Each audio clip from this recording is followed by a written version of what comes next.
Hello everybody, welcome back to TechTube. I hope you all are doing great. So in today's episode, I'm gonna guide you through the tutorial video of how to add Gmail on Facebook.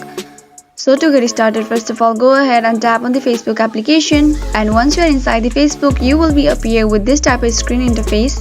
Now what you're gonna do is click on that three lines which is appear on the top right corner. Scroll all the way down and click on settings and privacy. Now click on see more in account center. Now choose personal details. Now here you will be appear with your contact information. So in order to add a Gmail on Facebook, what you're gonna do is first of all delete your previous email address which you have added. Only doing so will help you add a new email address on Facebook. So delete it.